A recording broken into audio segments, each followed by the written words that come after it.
Ask the Podcast Coach for July 22nd, 2017. Let's get ready to podcast. There it is. That means it's Saturday morning. It's 10:30 a.m. Eastern Standard Time. It's time for Ask the Podcast Coach, where you get your podcast questions answered live. I am Dave Jackson from the schoolofpodcasting.com, and joining me over there, it's the king of Nebraska, the one and only Jim Collison from theaverageguy.tv. Jim, how's it going, buddy? Greetings, Dave. Happy Saturday morning to you. It was a big week. Not going to lie. And I'm going to say for anybody who's new to the show, Jim got to go hang out. He does a show for Gallup. And what is the name of your show? We have two big ones called Called to Coach for our coaching, our strengths coaching customers. And then one called Theme Thursday. That's really, really popular. And so you got to go hang out at a big Gallup thing with all your listeners. Yeah, we had 1,000 people at this conference. Yeah, which you don't realize how many people is 1,000. Like, you get 1,000 downloads, that's one thing. You get 1,000 of your listeners in one spot, that is completely different. And so I got an opportunity. They brought me in at the end. We were the final keynote right before the big musical number at the end, right before the big finish, and we did a mock Called to Coach, the podcast. We did a mock podcast. We weren't live, but we kind of mocked it up like we were, and they put me in the center of the room. Now, this is a room fitting 1,000 with tables, so it's a big freaking room, right? Yeah. They put me on a stage in the middle of the room with a mic set up like the studio, like a mock studio, and with a SM58 and everything. It was really, really cool. And then I did a pre-show, and I got to talk to the audience, and they responded, and they laughed at the jokes, and and I have my shtick in podcasting is to kind of say the same things each time I open the show, and we vary it just a little bit. Well, this was a testimony to the amazing power in that, because as soon as I would kick into the script, they would cheer or they would laugh, right? And I at one point I almost said, "Say it along with me," That would have been cool. Well, that's the equivalent to like a rock music, to a rock band when the audience sings. Yeah. And so it was amazing to have your listeners, and there was probably 300 or 400 listeners around me. And even in that crowd of 1,000, I asked how many have never heard of a Called to Coach or a Theme Thursday, and many of them hadn't, which was awesome. So it's still an opportunity to grow the audience. So spotlight, and we did this Called to Coach, and I got off the platform, and I'm going to tell you, I got to be a top 10 career moment to be able to podcast in front of 1,000 people live. I never thought, Dave, not in a million years to ever think we'd get a chance to do that. So big day. Lots of action on Facebook. I took lots of selfies. We just did. And you run on adrenaline for 3 days. This is what I found out. Your body doesn't like that when you run on adrenaline for 3 days. It's just constant all day. Then we had after parties and stuff like that. And I'd come home, I'd go to bed, I'd wake up, I'd do it again. And I did it 3 or 4 days in a row. Man, it is brutal on your body. But what an amazing feeling and moment as a podcaster to be able to see that audience one-on-one and have that kind of reaction. For me, it's the payoff as a podcaster. You're just like, oh, this is so great. We have a great audience, and they were just super appreciative of everything we do. So it was top 10 moment for sure. Yeah, that's something I learned from just teaching. Even on this show, sometimes I will go down and make my lunch and take what I call an involuntary nap. And all it is it's an adrenaline letdown. I used to, on occasion, I would teach up in Michigan. And I remember this one class especially because it was just kind of a special class, and I really didn't get a lunch. So for pretty much 9 hours, I was on, you're watching students and making sure everybody's on the page, and you're just on. And I can't imagine that times 1,000. And then the fact that when you get done, it's like somebody pulled the plug. So, and I did, when I was driving home, I had to pull off because I was like, I need a nap. I came off the platform, and a buddy of mine came up who had helped me start the podcast, gave me a big hug, and it was high fives. The guy who ran the conference was super happy with the performance, which is great. And I walked over into the corner, and I just kind of in the darkness, because there was a musical number right after me. And in the darkness, I just kind of took in I just took in the environment and the moment and the that feeling that you get when you're a part of something that you go, wow, this is going to be a moment I will remember. This will be really cool. And who knows what the future brings. But I guess I would say to podcasters, when you're in that moment with your listeners, do not waste it. If you've got a chance to talk to your customer, to your listener, whatever, you take it. And oftentimes this week, I would take selfies with listeners, but I would either, like one I asked them, can I have a selfie with you? And then I posted it like it was a big deal. And it was actually,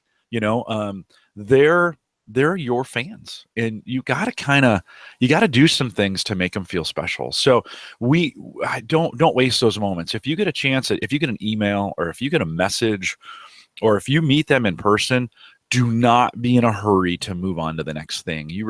Dave, I was working 12 or 13 hours a day during this conference, maybe even a little bit more. In the evenings, I would just hang out with groups of listeners and say, hey, you've got me, ask me questions. Yeah. Let's do this thing. You don't get this often. You don't get this chance very often. Let's do this thing. And so you gotta spend that time. Yeah. It's something that it's hard to do because there'll be times like at Podcast Movement, I always tell it's super easy to come find me. I'm at the Libsyn booth. And so I'm there and I'll be talking to you about podcasting stuff and I'll, answering Libsyn questions, but that's the problem. On one hand, I'm trying to give you my undivided attention, but at the same time, I'm also making sure I'm not neglecting the job that I'm there to do. And I always feel horrible if I'm in the middle of talking to you and all of a sudden you see me look over your shoulder because I can see there's now 3 people behind you. And I'm like, oh, quit doing that. It's like, focus. You have to. I had lines of people waiting to talk to me. And it's tempting to be, well, thank you, move on. Thank you, move on. And those people have questions, and it's hard because they want to talk. And so you got to find that balance of 2 or 3 minutes of, okay, well, hey, it was great meeting you. Thank you. Let's follow up on Facebook or whatever, and move on to the next person so they can meet you. It is hard to sometimes run all that, but it's awesome. I mean, I cannot tell you how great it is. So Strive as a podcaster, for me, that's the payoff. Well, that's the cool thing is, as much as I always say when somebody leaves a review or somebody sends an email or something, that always puts gas in the podcaster's tank. You asking them to take a selfie puts so much, and it's weird because you kind of have to like hold your ego in check. But that's a big deal to them. And you're like, why is it a big deal? I'm just me. And it's like, no, to them, it's a big deal. And I can guarantee you they're going to post that, or you posted it, but they're probably. Yeah. And I knew this gal, one of these gals I knew, she was a big fan of the show, and her friend had told me, she really loves the program. And so when she came to me at the end of the conference, I said, hey, can I have a selfie with you? She looked at me kind of funny and like, she's like, oh, okay. So get in here, we take a selfie. And then later on in the afternoon, I posted it to Facebook. I friended her on Facebook and then I posted it.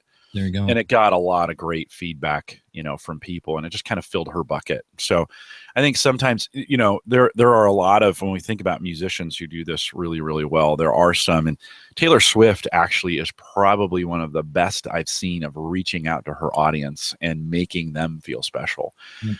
And I don't think if you do that, Dave, I think you got to find ways to reach out, especially when you have those fans who are really committed. They've committed to you, and you gotta work it so that they you fill their bucket as well. Yeah, absolutely. Emily in the chat room says you bring up something interesting. She goes, thinking about the number of people who listen as a group. She says sometimes I'll look at my stats and say I have 200 people listening one day. So she said, I Googled 200 people and look at the images to find a photo of 200 people. She says, and it really puts a so-called load download day into perspective. That's a lot of people. Yeah. So yeah. I always divide by 20. That's my whole thing. So if somebody says I only have 200 downloads, I'm like, you got 10 classrooms. And they're like, what? I'm like, yeah, that's the way it works. 200 people is a big room. Yeah. I mean, that's a big, if you think about it, that's a big room. And it's a lot of energy when you get in front of them. Yeah, it is. That's the, I can only imagine how cool that is. I mean, I remember once I played an outdoor festival, and that was cool because it wasn't Woodstock, but people went back for quite a while. And I have a picture of me somewhere where somebody took us like a picture of the band behind Like they were behind us. So it's our backs and then this just sea of people. And it's cool. It's cool to get that energy. So there's this really cool picture that someone took, and a bunch of these showed up on Facebook. But it's the dark room, and you can see kind of heads across the 800, 1,000 heads, whatever. And then it's dark, and there's just a single spotlight, and I'm up on the stage, and it's the microphone, and right. You're like, man, that was cool. And you can't live in that moment, right? You can't. It's not something you keep necessarily going back to. It's not glory days if you're thinking about Bruce Springsteen's song, but it is a magical moment, and I can't find too many things wrong with it. Typically I'm the kind of guy who says, oh well, I could have done this better or done that better. I got off the platform and said, I don't know if I'd want it to be any different. And I think I think it's good to have those kinds of moments too in what we do. Just let it be and say, you know what, that was magical. And let's just let it be what it is and live in the moment for a while and then move forward. My hashtag for the year is double everything. So there's still a lot of work to do in our stuff. So it doesn't end. That wasn't the pinnacle. It doesn't end there. We've still got some work to do. And those 400 in the room that had never listened, they need to listen. So we've got some work to do.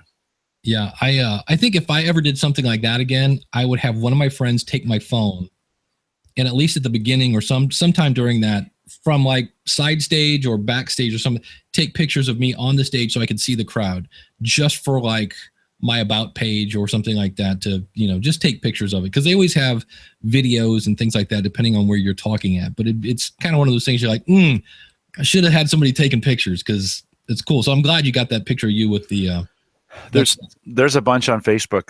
The other thing, one more thing I'll add to this experience, I think, as we bring it back to podcasting, is I didn't ask to do this. Like, this was the conference organizers came to me and said, hey, we got this idea. What if we did this mock, live podcast? Or what if you podcasted live, so to speak, your style? What if you did that? And I gave them a couple outs at some time. Well, okay, if you guys could find something better, if you want to do, I'd be okay with that. I even came down on jury duty. I was supposed to be on jury duty this week. And so when that happened, I thought, oh, maybe this will kind of get me out of it, Yeah. And so to have it be their idea, I so didn't want to mess it up. I so wanted it to be great.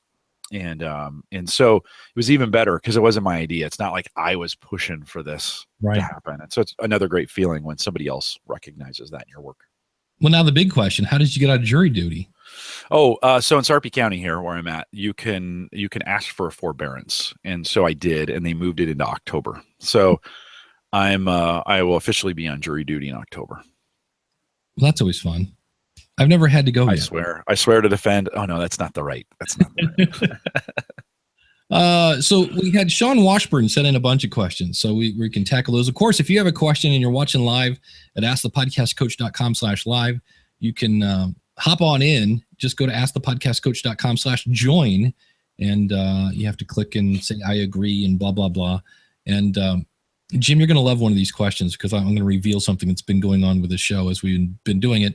But first, he says, as someone who'll be trying to work in and around a regular job, how do you best schedule interviews with people who want to do things during the day when I can't?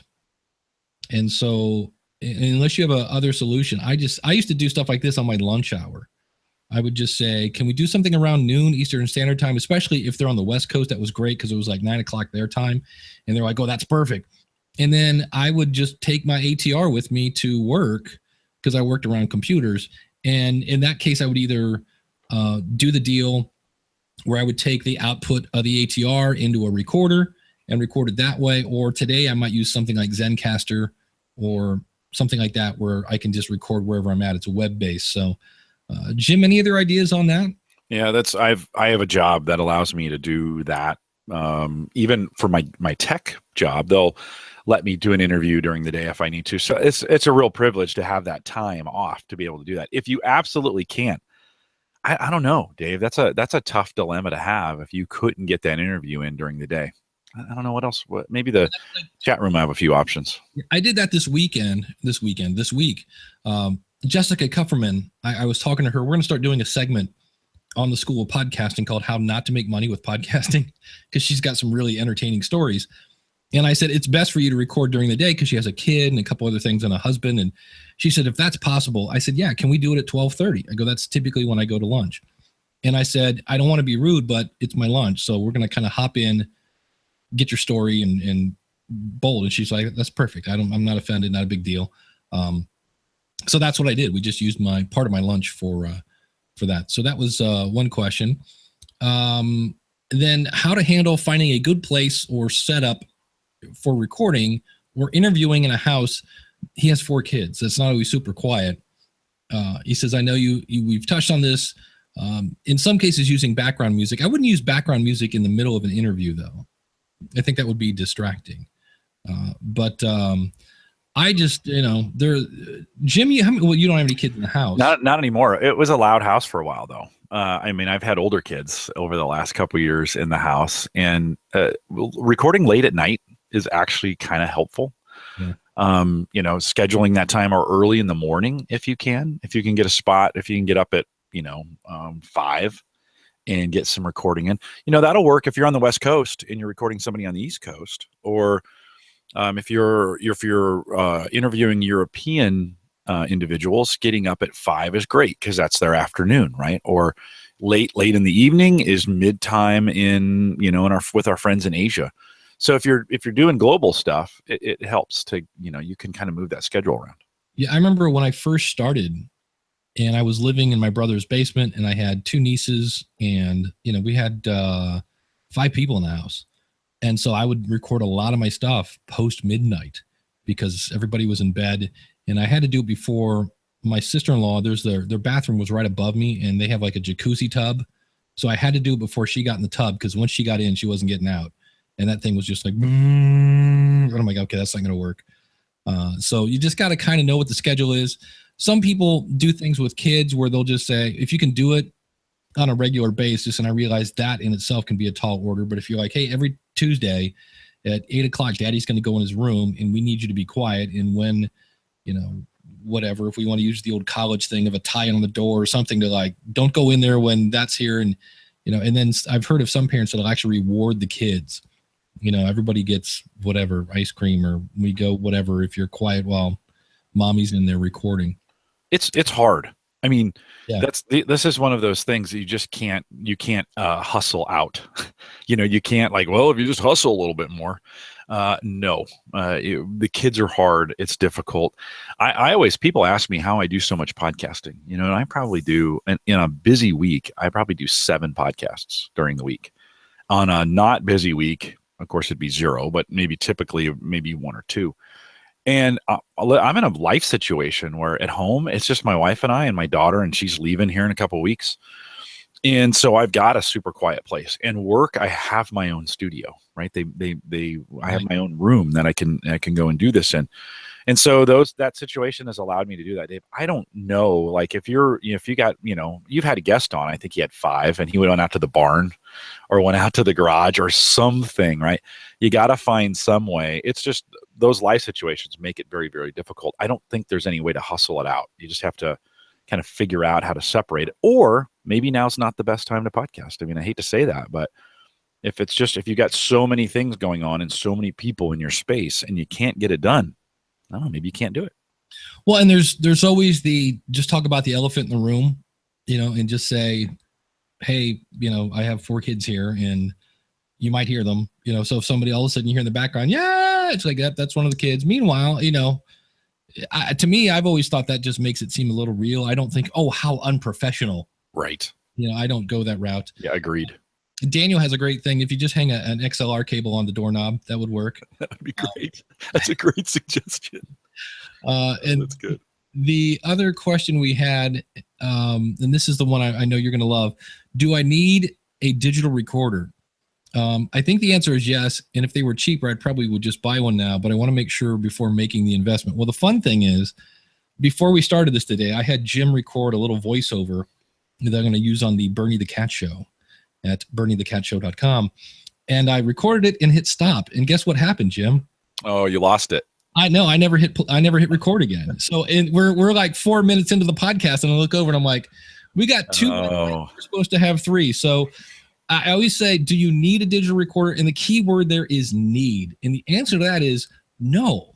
You don't need one. You can record into Hindenburg. You can record into Audacity and all the other ones. You have a greater chance of losing a recording. I was doing something this week. The guest on my show had a tremendous popping P problem. And that's my tip for the week. If you have a guest, I think I'm gonna have to come up with something like "Happy Birthday Peanut Butter" or something with an H, a P, a B, and go that route, because I had this person readjust their mic multiple times, and number one, they didn't have a pop filter. So again, it doesn't matter what microphone you have. If you don't have a pop filter, you can really make it sound horrible. And I was going through, and you have to zoom way in, and you can see that like there's this weird little spike where the P is.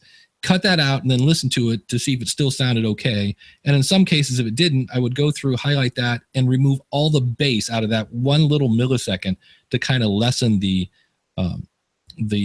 plosive is the official word for that. And it's just one of those things that I kind of I forgot my original point. I've gone on a complete tangent. Don't you hate that? You go all the way down and so I was in Sony SoundForge and I wasn't doing anything. All of a sudden I looked up and it said not responding. And I'm like, no, I've worked like 45 minutes on this file. I haven't hit save yet. Please respond. And I took my hand off the computer. I'm like, be my friend, evil demons come out kind of thing. And eventually it came back. And the first thing I did was hit save. So it's not that you need a portable recorder, but if you do, as we've learned on the show, number one, you have to empty the SD card every now and then. You need to make sure it's plugged in, or you got good batteries, or C, and this is the one that I seem to miss the most, you need to press record. It's only as good as the person operating it. And yeah, it's just another piece of equipment, right? I've gone on record as saying I don't think you need them, but there are some great cases for them, and if you're using it right, they're pretty awesome to have. It's a great tool to have in your toolbox. If you're going out live, nothing's better, to be honest. You can't. Yeah, you could take your laptop and set up your laptop and plug stuff in. That's actually a hassle in that kind of scenario. I think taking out of, and that's what I do at my conferences, to be honest. But it's a little bit of a different situation. I think having those little portable voice recorders, however it is, gives you some options when you're live. And so that would be my scenario. I'm just not a huge fan of using, because there's so many things that can go wrong with them in the studio. It's not my favorite way of being the first recording. Let's just put it that way. So maybe I clarified that. John has a great question. Using Facebook Live to broadcast the recording of your podcast, do you think that broadcasting the recording live hurts downloads because they've already watched, or should I care if they watch them live or download? I don't think it does. I think it increases engagement, and they'll sometimes, if they like it, they'll listen to it again. It doesn't really matter. I mean, you're just trying to get, I think we had, so on Monday night, we had a big reception at the campus, and Micah, my co-host, and we did a Facebook Live that night. We had 1,600 people to watch it in 24 hours. Wow. And that's restricted to a group. That wasn't even public. We restricted it to a group.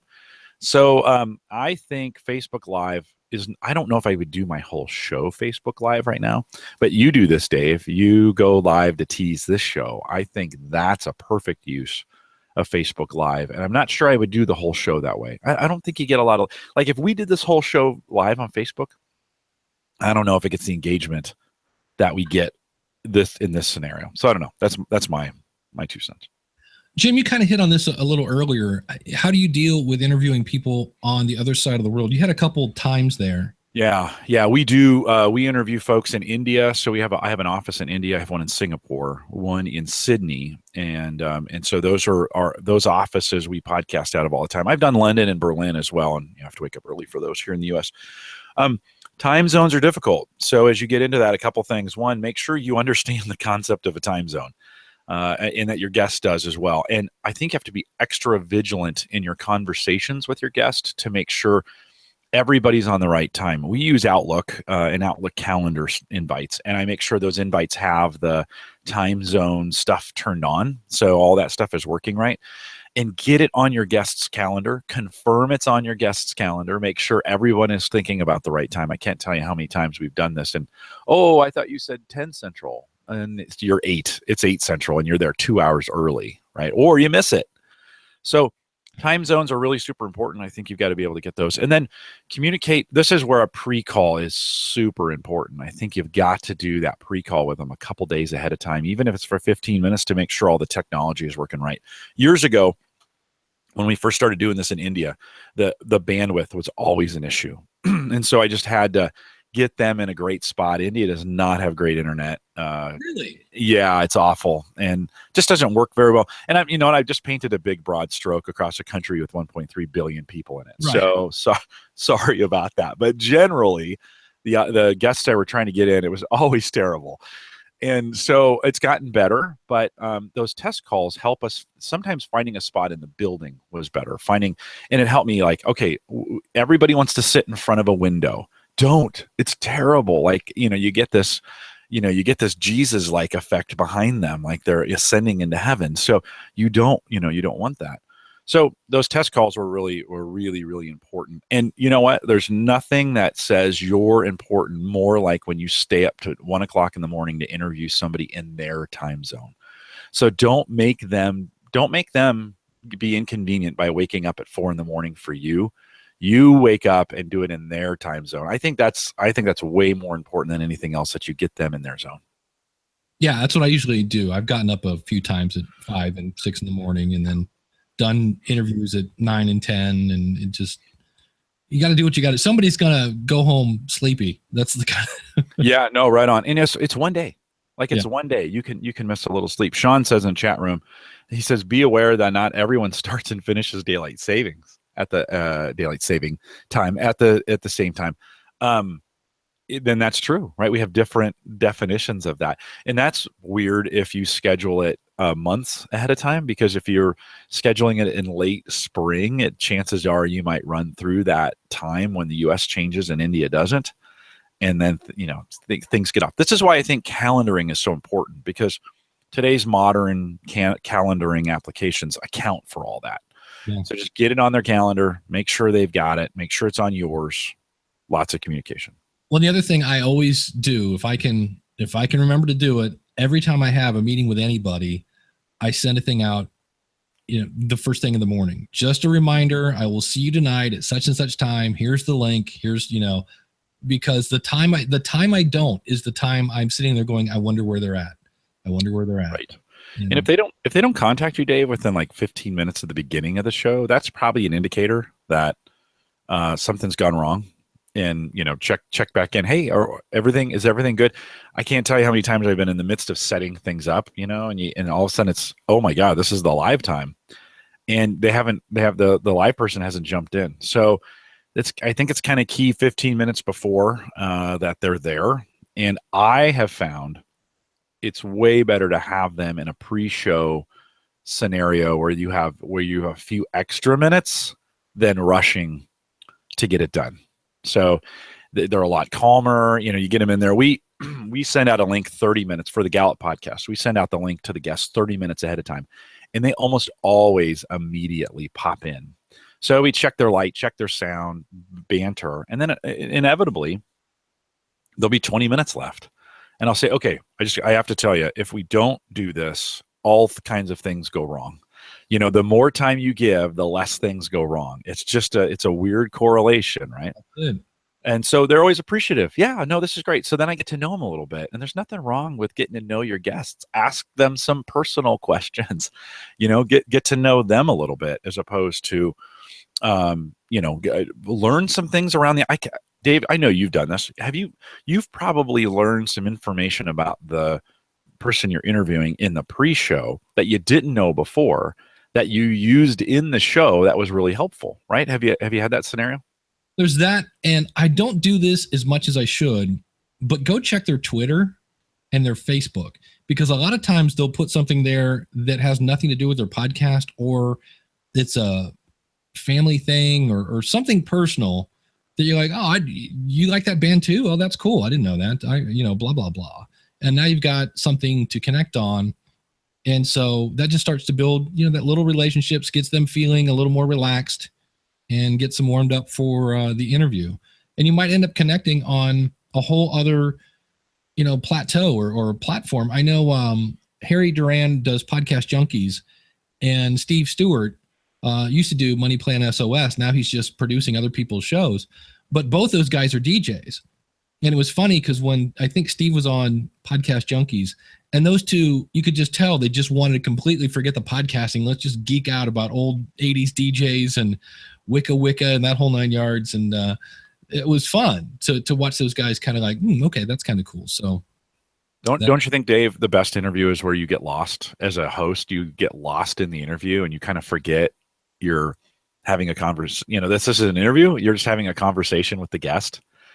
And the interview. I mean, have you found that scenario where all of a sudden you're like, oh crap, you're having such a good time with the guest that you forget you're recording? Jonathan Oakes is a really cool guy. He does trivial warfare, and he and I just connected he's a fun guy. He's sarcastic too, and again, takes his podcast very seriously. Doesn't take himself very seriously, and so that was one of those. When I was editing the interview, there was a lot of stuff with us just yucking it up and stuff, and it was like, okay, this really isn't what my audience is tuning in for. And so that ends up on the cutting room floor, but it enhances your connection with your guest. So that's kind of cool. And then we just recorded, we've had 2 back-to-back now, which is nice. Podcast review show. That's the one I do with Eric K. Johnson, where if you want a unbiased opinion on your show, we go over it head to foot.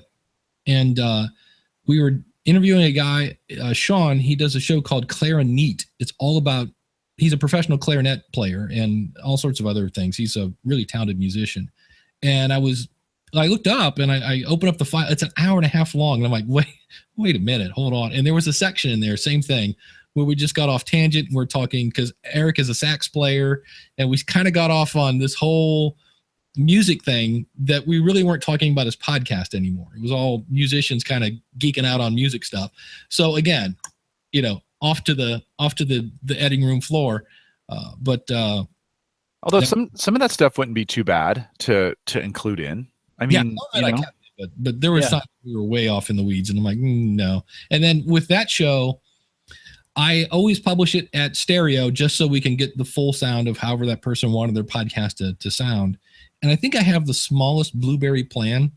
And it's one of those things where if I actually did 4 shows an hour long, I would be right up against my bandwidth, or not bandwidth, but my storage quota. So I really can't go over an hour if I do that. So somebody had a question about 6 time zones. Oh, James had said that he had done it was really cool. He did a podcast across 6 time zones. I haven't had that many guests at once. I think the most I've done is 4. I was trying to think. I think we've done it where we had Sydney, Singapore, Central Time Zone, and the West Coast. So I think I've done 4 before. But you get people on and you get people talking, and it doesn't matter. This is the beauty of what we do now. It's like, I dreamt about this as a kid. I thought it'd be really cool. There would be a day we could do video conferencing like this around the world. And you just start talking, and all that melts away. It doesn't matter where you're at. It's just great content at that point. Yeah, I had probably 2006-ish. It was Paul Culligan on the West Coast, Gary Leland and Rob Walsh from Libsyn were in Central, I believe, because they were Dallas and Kansas City, and then I was East Coast. So it was hilarious because I always ended up, going to bed at 1:30 at night because we did it in the evening. But it was one of those things, like you said, we get going on a topic and we're all passionate about it. Did you see this? And at the time, Rob was very much an Apple fanboy, and I didn't hate Apple, but I was on Pod Show, which then later turned to Mevio. So of course, Rob was politely nudging me to like, yeah, Libsyn's better kind of thing. So that was a fun little dynamic going on there. But it was 4 different time zones, and so it was always kind of fun because Paul was getting done with his day basically, and then Gary and Rob were kind of in the evening, and I was, good to see you guys kind of thing. So that's always fun. I think it's when you don't do a lot of work across time zones, I think it's really weird when you're thinking about, hey, I'm getting ready to go to bed and their day is just beginning, or they're in the middle of their day. I found when I started working globally, that was unique or odd. Not anymore. Now it's like I do so much international work and meet with so many people. It's like, okay, Sydney is next day -9. And so you kind of think, okay, it's there. You do a quick thing. All right, they're at lunch. All right, let's call them, kind of thing. And so it's really, really cool. The more work you do that way, I think the more you kind of get used to. When I was a kid, When I was a kid, I thought 3 hours was a big difference. I was on the East Coast and my family was on the West Coast. When you start thinking about some other spots in the globe, especially like the Middle East, in India, where those are 12, 10, 11, 12, it's the other side of the day. It's completely on the opposite side of the day. So listen, I don't think as a podcaster, I don't think there's anything better than being able to have this really awesome global outreach. And so whatever you're podcasting and whatever you can do, I think if there's one thing you can do to improve your podcast is get it global. Find people in your niche in other parts of the country and interview them. Many of the podcasters that are listening now they get that. But if you're not, I think there's a tremendous opportunity to find somebody in Pakistan or find somebody in India that is doing this niche and get their point of view, because oftentimes it's very different. Yeah, absolutely. One of the things I love about the No Agenda show with Adam Curry and John C. Dvorak is for a while, Adam was living in the Netherlands, and they just have a global audience who love to feed them information. And that's the one thing, especially if you're talking about news, you're going to get a completely different angle when you get outside the US and different countries. So it's always interesting hearing that. I think that's one of the reasons why that show is so good, is they get all sorts of different viewpoints from across different countries. Yeah, Dave, it's different, with like our product. If you're podcasting around a product or you're podcasting around, work, some of those things, there are differences in other countries about just because you think, well, it's ShamWow. It's, that's probably a bad example, but there you definitely get a different perspective globally. And we hear all the time, well, your podcast is so US centric. We got to be careful that, I reach just as many listeners, not really, but let's just say I do. I reach listeners in India and in Australia, and things are a little bit different there. Like, we do this coaching thing as an example. And in coaching in the United States, we're always proud of what we've done. I just talked for 20 minutes at the beginning to show how great this experience was. Well, in Australia, that you're a bragger, and that's not necessarily a good thing. Right. And so maybe I've just offended all my Australian friends that listen to the show in the first 20 minutes because like, oh, that Jim, he's a bragger, and you're like, so it is different. We have to be careful. There are these subtle at times, and maybe not so subtle, cultural differences in our podcast. And I think getting to know your listener in those regions and getting their feedback helps you to be sensitive to that. Now, I'm still going to do what I do. I'm still going to say those things. Sorry, Australians. But it is one of those things, knowing your audience and knowing the cultural differences is helpful as well. I have a client who's out of the UK and she wants to monetize her show. And I'm like, okay, well, you've got to ask for the sale then or something, and that means you're going to have to talk about how she has this phenomenal background and she's worked in the media. She's was an Olympic medalist, all sorts of stuff. And I said, so you've got some things to brag about, but you've got to be able to say, if you would like an accountability coach, if you would like this and that, I offer this service. And I cannot get her to, because again, I think it's like bragging kind of thing. And it's you stupid, pushy American kind of thing. You got to ask for the sale. They think everything we do is over the top. They're like, oh, those Americans, they are over the top on everything. And so it's hard. Those differences, those cultural differences will actually stop things from happening. And they're subtle. You wouldn't know that unless you talked and had an honest conversation with them and said, hey, what do you think about this? And I had that conversation. The reason I bring it up, I had that conversation this week. We had some Aussies in the room and we were like, talking about stuff. And they're like, yeah, you Americans are a bunch of braggers. And it's really hard. So it brings an interesting perspective in, and you won't know unless you're asking your audience those questions. That's it. Well, speaking of asking your audience, I saw this in Facebook, and I thought, before we do that, speaking of our audience, I want to take a second to thank our awesome supporters. If you go to askthepodcastcoach.com/awesome, you can basically join our Patreon group. And I definitely want to thank Glenn Hebert from Horse Radio Network, Josh Rivers from CreativeStudio.academy, Joshua Liston. He does the Podcaster Survival Guide. You can find that at tpsguide.org. And a new one, the one and only Max Trescott. He does Aviation News Talk. Yeah, you guessed it, aviationnewstalk.com. That's a really cool thing because Max graduated, he said in air quotes, from the School of Podcasting. He said, Dave, I like it. I've gone through all the courses. I like the Facebook group, yada, yada, yada. But I kind of think I got what I need out of it. And he goes, and it's always funny. People get like, they're walking on eggshells. I'm like, no, it's, people graduate. It's fine. He goes, but I still want to support you. So I signed up for Ask the Podcast Coach. I'm like, well, there you go. Nice. Very, very cool. Thank you. I can't believe I didn't lead with this. If you go to askthepodcastcoach.com/messengers, the messengers is now available for pre-sale. So if you really want to support the show, go to askthepodcastcoach.com/messengers. It's going to go live, according to iTunes, August 23rd. So we're begging people. It's $5.99.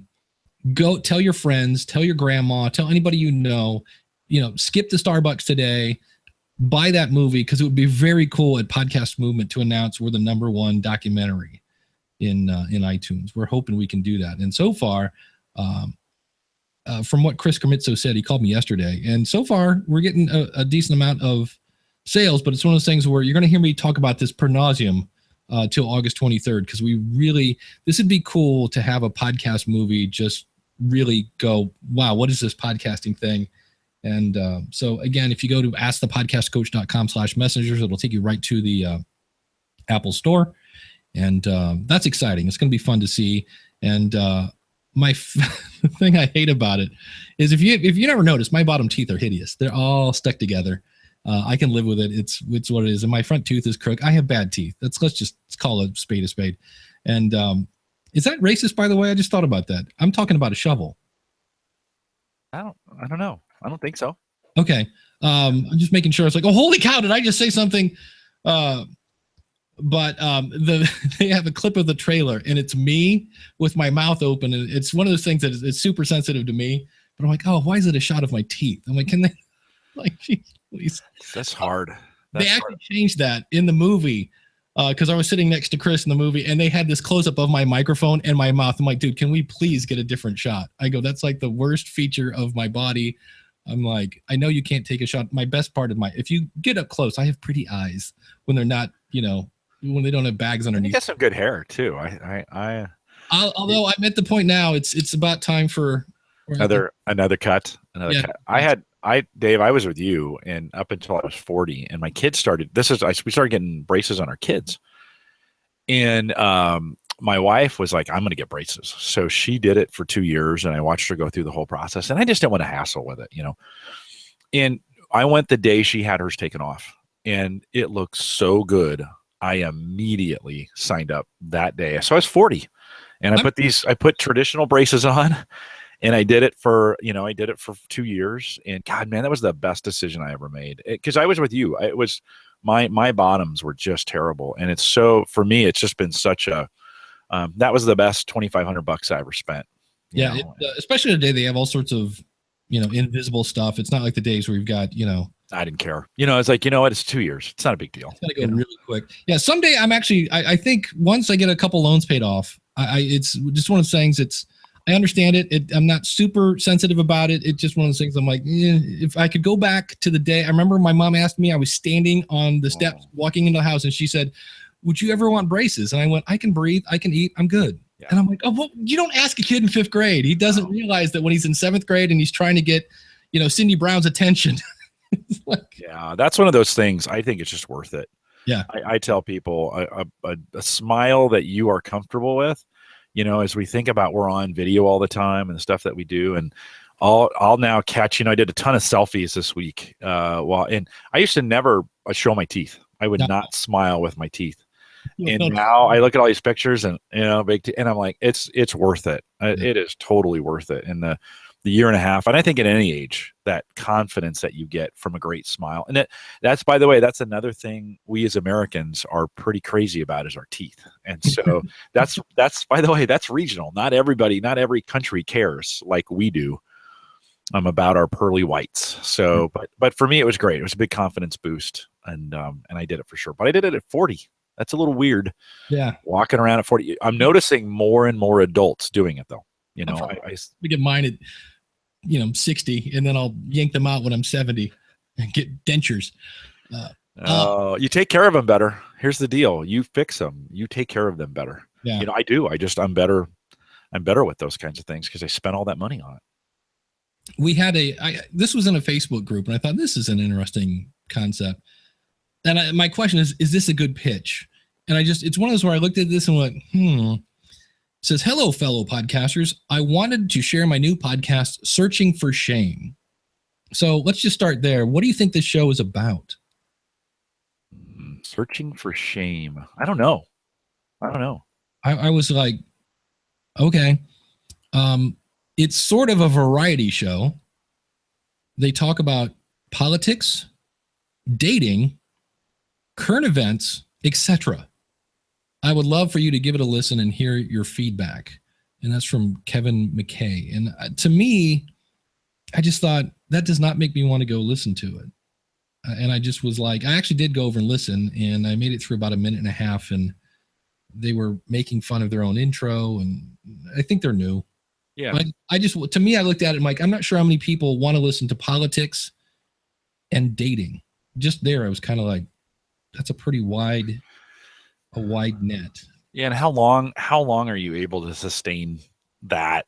Yeah. Those topics. That's the thing. We sometimes get into this, hey, we've had, I've got a buddy and we have these great conversations, man, we got to record these things. Listen, I've had that thought myself.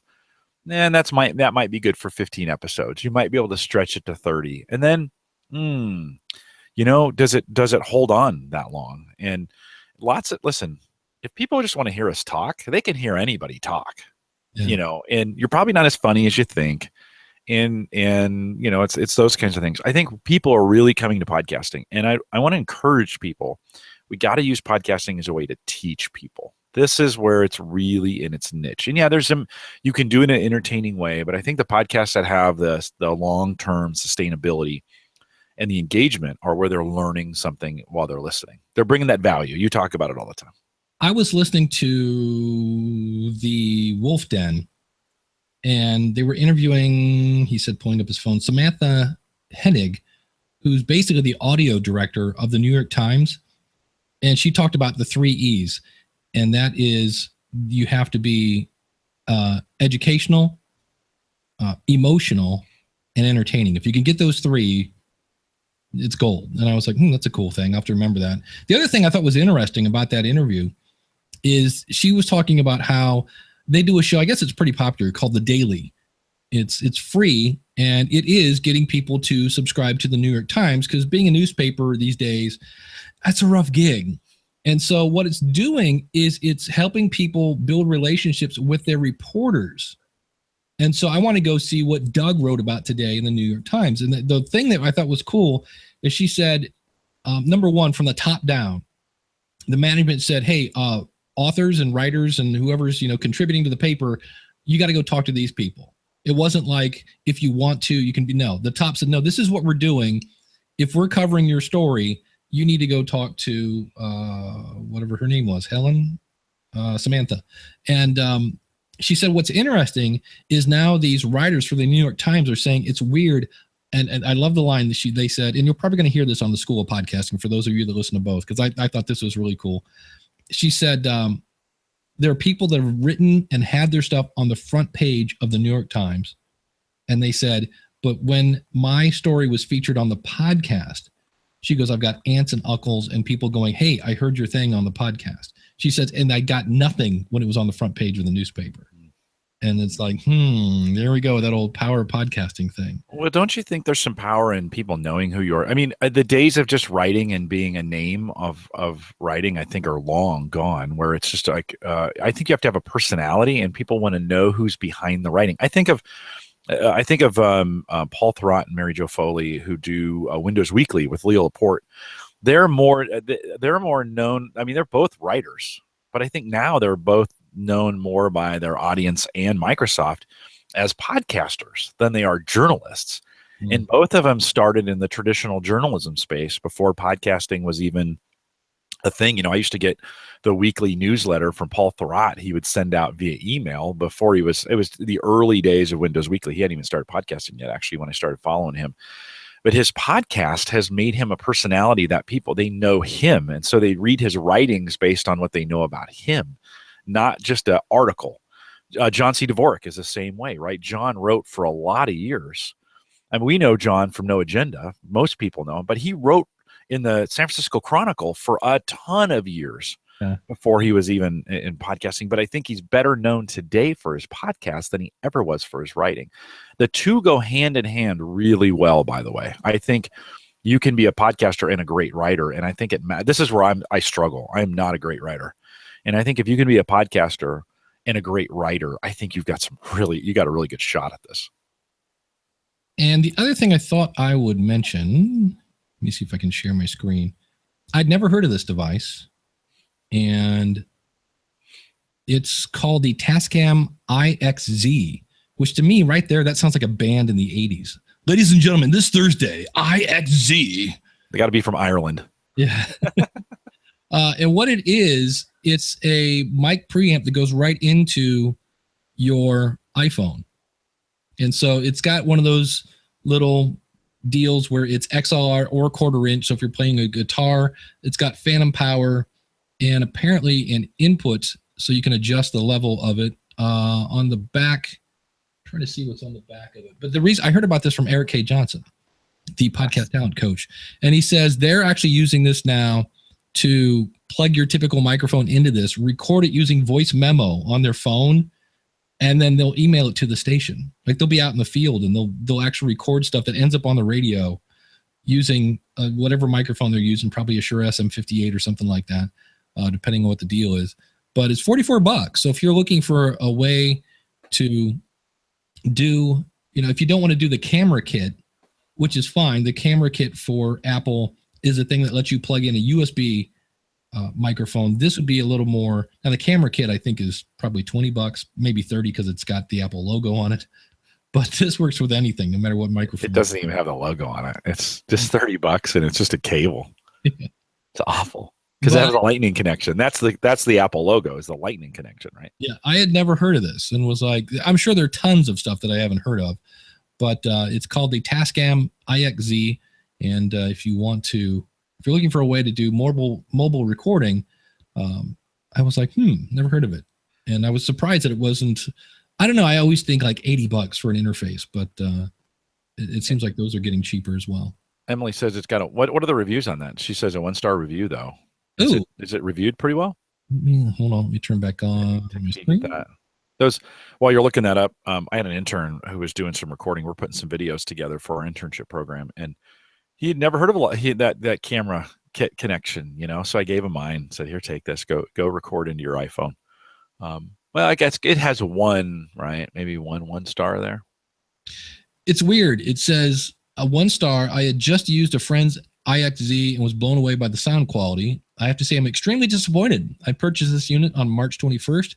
I'd used just a friend's and was blown away by the sound quality. I couldn't wait to get my hands on one when I received it. I was first off put by the fact that by the Tascam name on the front of the box and was completely covered over by a sticker written in Chinese. This was here's a fun word, ominous in my opinion, but the unit looked identical to my friend's. I went to use it for a vocal recording gig, and it was a disaster. Oh, well, you're going to have one. You always have the one who doesn't know what they're doing. It clicks, it crackles, artifacting, interfacing. It was absolutely horrible. But everybody else, 5 stars, 5 stars. Send it back. If it didn't work for you, send it back. It happens. It happens. Yeah. So I think that's a very interesting interface and a good one to have in your toolbox. And if you're out, I have a backpack just full of crap like that. You never know what you're going to need. I know I've been in situations and someone's like, hey, how are we going to take A and connect it to D and then move it into the Z and get the F? And you're like, oh, I got it. I can do that. And they look at you funny. And you're like, no, I got the tools. And I just did one of my favorite mistakes. It's not really a huge mistake, but on one hand, I'm reading, so I don't want to sound like I'm reading. Mm-hmm. And in the process of reading, I turn on this tone of voice and I'm speeding it up so you can't really understand what I'm saying. And I'm trying to go through it. Right. Like, no, if somebody's actually trying to listen to what I'm saying, read it with a little inflection, but blowing through the stuff because you think it's boring, it's like, what are you going to do? But I just realized, I'm like, that's not the way you're supposed to read stuff. I think if you're going to do a lot of that, Daniel makes a point. Good point. If you're going to do a lot of that stuff, some of those handheld voice recorders will do a better job for you than a gyration through to the iPhone. That's true for sure. But there may not be a situation, and those are a couple $100. There may not be that situation where you want to carry around that. You just might be in a spot where you got your phone and you're like, "Ooh, I've got these connections. Let's see if I can make it work." Yeah, that's why I like the camera kit, because basically I had a cable, a microphone, no unit to pull around, and I just do the Bob Barker. Yeah, and I have a bunch of those microphones at work. So if I'm in a jam and I need to do something and I can't get to the studio or whatever, or we want to do mobile, I have a little, that camera kit cable, that dongle. It's just about that big, and just hand it or plug it in myself and record. So super helpful. It is powered by 2 AA batteries. So that was my own one thing I just thought of. Like, wait a minute, how's this thing getting powered? And it's got 2 batteries. So there's one more thing to. Yeah, that's cool. Good. Fairly interesting at $40, 45, let's say. I think it was 44. Not a bad thing to consider. I do the camera. If it were me, I would do the camera connection before I would do that on an iPhone. Bring it in via USB. Yeah, that's me. If I'm going iPhone, I'm just going, because that's just another thing to carry around. And plus I've got batteries now to worry about and things like that. So I will pass on that. So, but anyway, hey, we made it to the end. Let's say that hour went quick. Always does. What's coming up on the averageguy.tv? It's out there right now. Our big annual barbecue and grill show. And so we talk about all the tech and who doesn't want to talk about grilling and barbecue? It's so awesome. So head out there. We got an hour or so. Not a lot of tech. And so it's kind of non-tech friendly if you want to head out to the averageguy.tv. And as God is my witness, I'm going to overload our audience. I'm releasing the show today. I know I said this a couple weeks ago. I did it twice and I fell back into my thing. I took notes today. This is the key to this.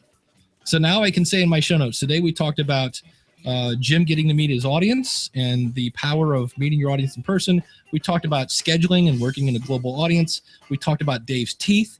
And the importance of a good smile. That's what we talked about. And you want that smile to be heard in your podcast. And then we talked about, searching for shame. And is that a good name for your show? And then we talked about the, whatever the heck that IXZ thing was, Tascam, blah, blah, blah. So I will be able to write show notes based on what I did today, turn around and shoot it out. And I will live with the ums and the and-ums and the you-knows. And that's a live show, for God's sakes. Deal with it.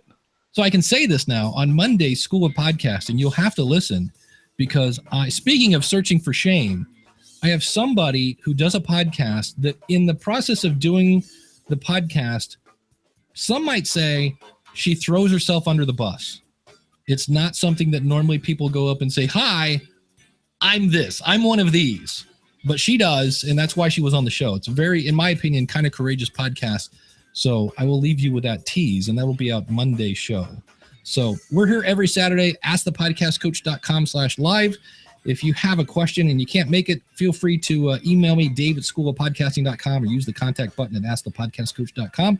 We'll see you again next week. Everybody else hang around for some post show.